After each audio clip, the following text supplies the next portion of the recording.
magsalita. Real talk lang tayo. Real talk lang muna yan. Dahil, mga lolo-lolo ko, kamusta kayo? Hindi salamat sa Diyos. Opo.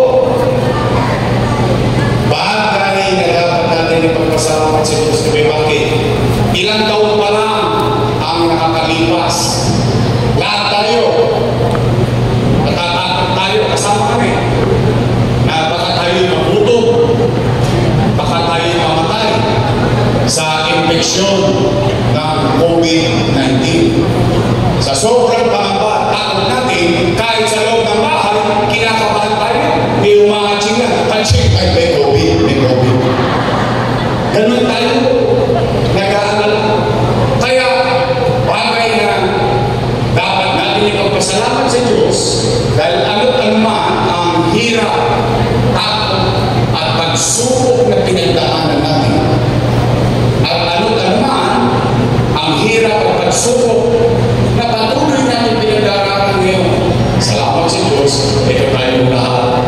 Buhay tayong lahat ngayon dito sa tutuban. Dahil habang buhay may Pag-asa. Matanong ko lang kayo. Bakit po ba kayo naghahanap ng ibang mayor kung meron namang mayor na nakaupo? Ito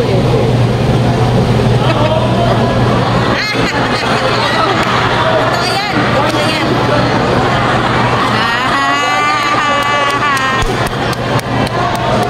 Ito yan. Okay yan, Henry. Easy. Puso nyo, nakabigit lang yan. Bakit mahulog yan? Hindi. Kaya ako yan naitanong.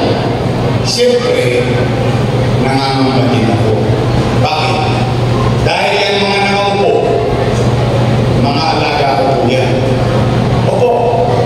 For almost 20 years, inalagaan ko yung mga yan. Bakit? Bilang pagtanaw ng utang na loob kay Danny Lau. Alam niyo yan. Hindi ko yan kinubli. Hindi ko yan tinanggi. Yan ko na. Bilang pagtanaw ng utang na loob kay Boss Danny, inilagaan ko yung kanyang mga anak. For almost 20 years, tingnan po natin ha, kung talaga ba nailagay sila sa ayos. Una, Philip Lacuna. Nakaupo? Nakaupo. Dennis Lacuna. Nakaupo? Nakaupo. Lay Lacuna. Nakaupo? Nakaupo. Asawa ni ate. Nakaupo? Si ate. Ilan sila? Happy? Masaya ako. Masaya ako na yung hindi na pagtagumpayan ni Boss Danny sa tulong natin lahat na pagtagumpayan ng kanya mga anak. Ano? Kung sila'y naging mabisa sa kanilang tungkulin o hindi, ay hindi naman ako para husga. Taong bayan ang maghuhusga niya. Tingnan po ninyo, bilang pagtanap ng utang na loob, at tayo, ito, hindi lang taga-tundo. Tayo bilang Pilipino, isa sa itinakamo sa ilong natin, ay pinagmamalaki natin ugali sa buong mundo. Tayo mga Pilipino ay marunong kumanaw na at ang utang na loob ay walang katapusan. Kaya, tingnan po, bilang pagtanap ng utang na loob, maghanap kayo kahit isa lang. Kahit isa lang na dumagboso sa sino. Wala. Bakit? Bilang pagtanong ng mga ito, isinantabi ko ang mga anak ko. Inuna ko muna yung mga anak ni Boss. Ano? Yorme,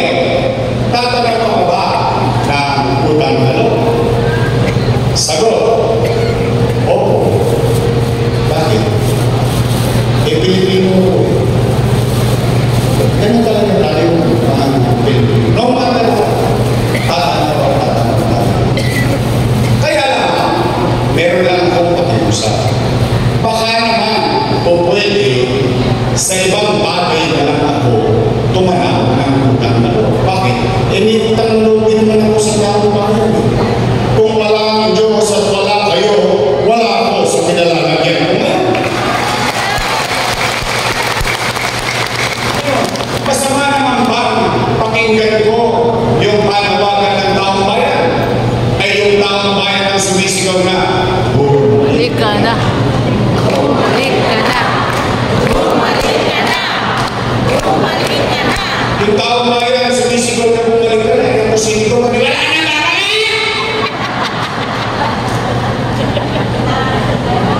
Kapanood niyo? Kapanood ko dun eh. Hindi ko sukat nakalain na maging ganun sila. Para kung asawang iminalita yung ganun ko, inalis sa pinto, wag ka na bumalik! Bakit sila nagagalit? Bakit sila natatakot? Hindi naman sila may-ari ng pwesto na yan. Pag-ari yan ng taong bayan. In fact, empleyado lang kami ng taong bayan. At ang kontrata namin, 3 years.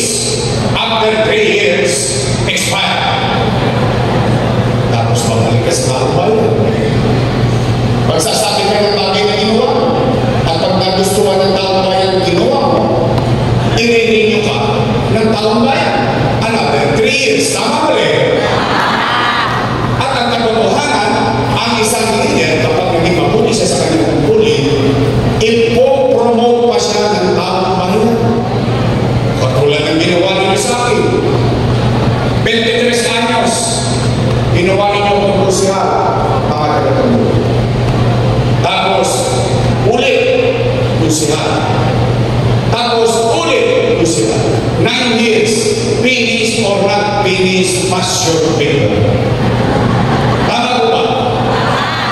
Tapos kayo mga taga-tondo, Distrito 3, 4, 5, 6, ginawa ninyo ko Vice Mayor. Vice Mayor. Vice Mayor. After 9 years, finish or not finish, pass your paper. Tapos ginawa ninyo ko. Ang katotohanan din, ang isang leader, kapag siya ay naging mabisa, epesyente, at ginagampanan ang kanyang tungkulin, kahit hindi na siya makita ng taong bayan, iboboto pa rin siya ng taong bayan. Tama po ba? Eh, ba't naglalari? Bakit sila, para bang pag-aari na nila lahat ang pwesto niya? Eh, ba't naman ako hindi magtatampo? Pala dito siya. Eh, ba't naman ako hindi magkaramdam? Wawagpit na ako na wala. Pinagubago na nila. Eh, ang buong akala natin, kung ano ang sinimulan ko, itutuloy na lang nila. Kaya nga natin sila dinoro, hindi ko ba? Eh, wawagpit ako na walang tatatong taon, bago na lahat. Una, ang pinagdarungan ko, anong binago nila? Patungkol sa senior citizen. Tingnan po natin, ha? Tingnan natin. Tay, mga lolo ko. Mga lolo ko. Tingnan po niyo. Totoo ba? Di ko ba? Buwan-buwan, nagkaroon tayo ng pensyon. At ang bigayan, every quarter. Totoo ba? Na kapag wala ka sa araw ng payout, forbidden na yung pension mo. Kita ninyo? Palito. Palito. Ayun, huwag na saksi. Hindi, palito. Tingnan natin, ha? Alalahanin lang natin. Alalahanin natin ang mga nangyari. Total, wala pa naman kayong Alzheimer's. Wala ka. Kasi yung iba dito, inabot ko si Mayor Lacson. Si Mayor Villegas. Oo, dito natin. Kaya ko lang nabanggit yun, yung mga mayor na yun.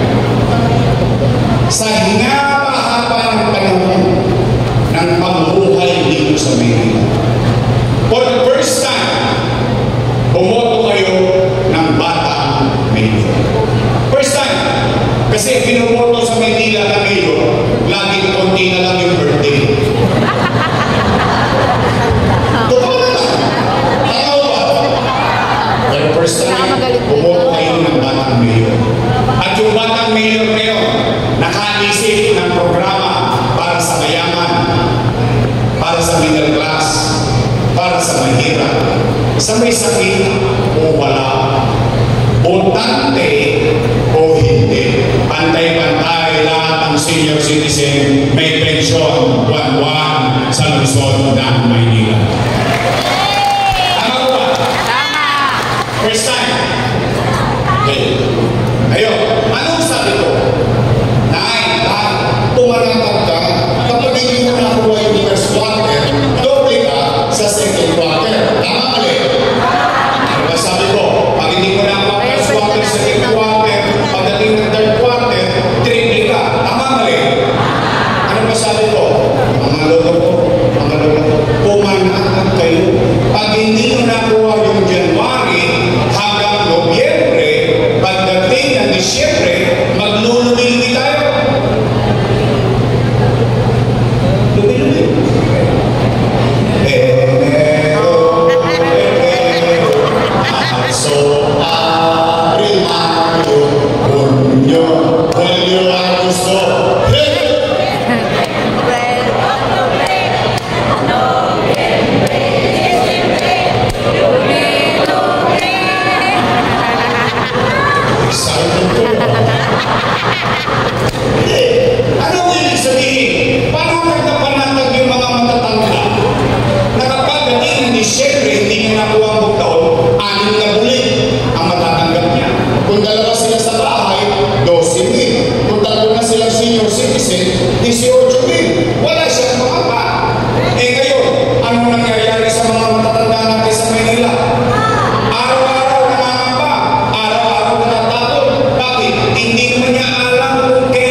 gobyerno para sa akin. Yung pagpapalaga ng gobyerno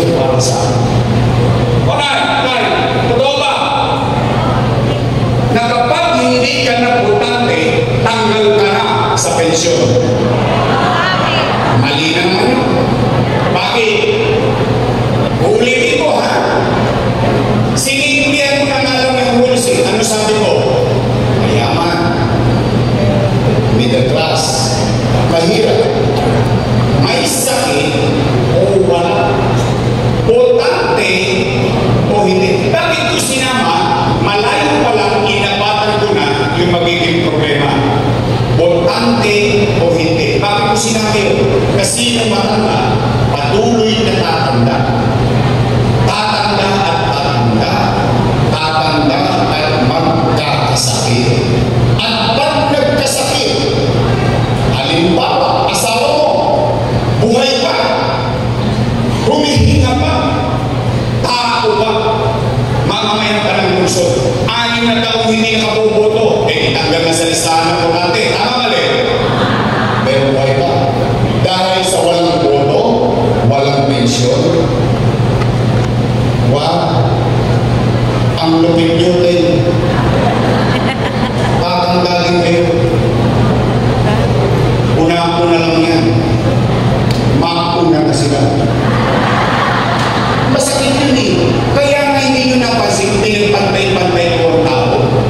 Mayaman, middle class, para hindi na magkasamahan ng loob. Magbibigay ka rin lang naman, pasasamayin pa ang loob. Isipin niyo kung kayo yun. Humihina pa kayo, tao pa kayo. Dahil sa wala kayong bilang sa boto, wala na kayong pakinabang sa gobyerno. There must be something wrong with that idea.